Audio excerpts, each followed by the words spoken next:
What's going on, gang? Just finished up my first day of back to teaching at Montclair State, and I want to talk with you guys a little bit about consistency. I think one of the keys to our success as a business and me as a professional has just been, super consistent over the years. I've been coaching for 20 plus years. I've kind of had a singular mindset that was the one thing that I was good at, that was what I was going to do. I haven't deviated from that path very much at all. Although I coach in other aspects now with our business coaching and some of the things that I think, the consistency that I've put into becoming a better coach or teacher has been the same for 20 years. When I work with a lot of entrepreneurs and strength coaches, I can, a lot of times entrepreneurs, their brains, they get, they want to do 500 different things, and they let a lot of other side hustles and other interests pull them down different pathways, and it becomes, a situation where it's, jack of all trades, master of none. And as Bruce Lee said, don't be afraid of the man who's mastered, who can throw 10,000 kicks. Be afraid of the man who's mastered one kick 10,000 times. And so there's something that can say about staying the course, riding it out, being super consistent, being persistent, right, and always kind of pushing the boundaries in your given field, in your given area, assuming that it's something that you want to do and that you're passionate about. I've been teaching now at Montclair. This is my 16th year, and people ask me all the time, like, why do you still do it? Why at that time, blah, blah, blah. Well, one, I like it. I enjoy teaching. Teaching and coaching are almost the same exact thing. Instead of teaching biology and anatomy and physiology, I'm teaching working out at the gym. So it's a different variation of the same thing. Two, I like to keep my mind fresh, and I like the learning environment of the university, and I like surrounding myself with some of the, smartest brains that I've ever met.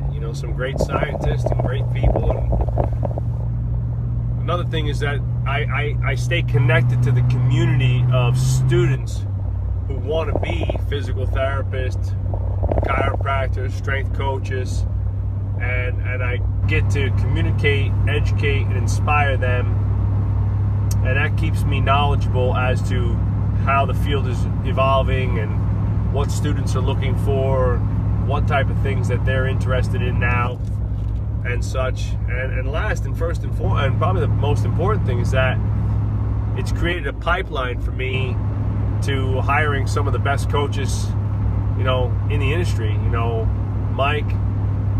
Big Mike, our head strength and conditioning coach, was our first intern.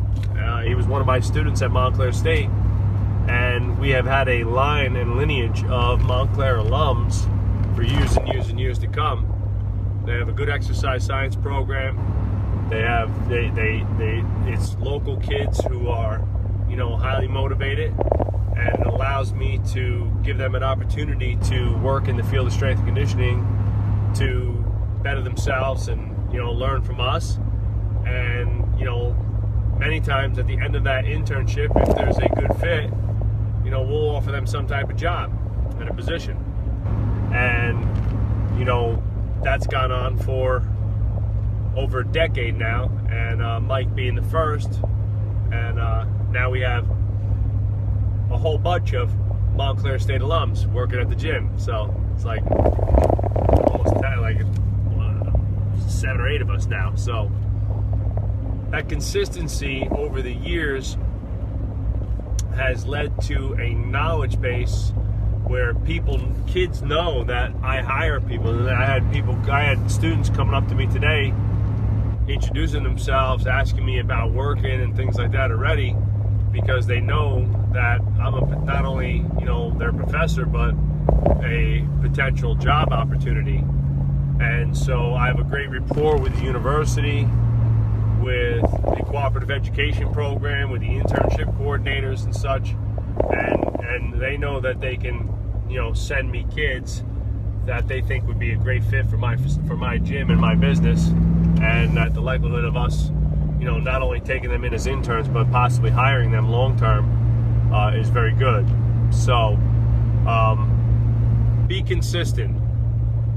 Stick to a couple things and get really, really good at them and do them all the time. Don't get deviated by the shiny, flashy lights of something new all the time. And believe me, I'm guilty of it myself. It's hard to stay the course and stay totally focused on that. But the more you do it, the better off you will be for sure. You will start to gain ground in a particular area and become the expert in that area. And then over time, people will start to look to you for that information and expertise.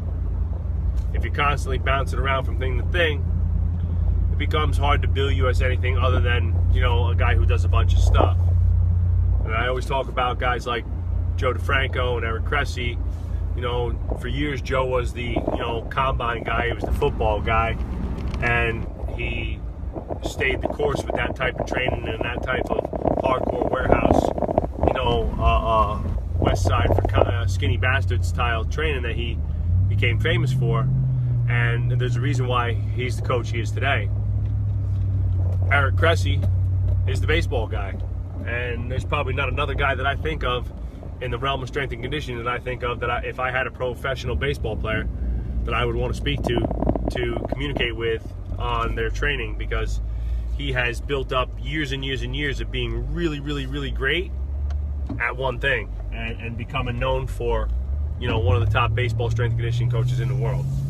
So, you know, the list goes on and on. You can throw Louis Simmons as a power lifter and so forth, right? So being great at anything will make you stand out. Being moderately good at a bunch of things, not so much. So get really, really great at standing out and really, really great at one or two things that you do well, and do those things all the time and be super consistent. And 20 years later, you might have some success and you might be really, really great at what you do.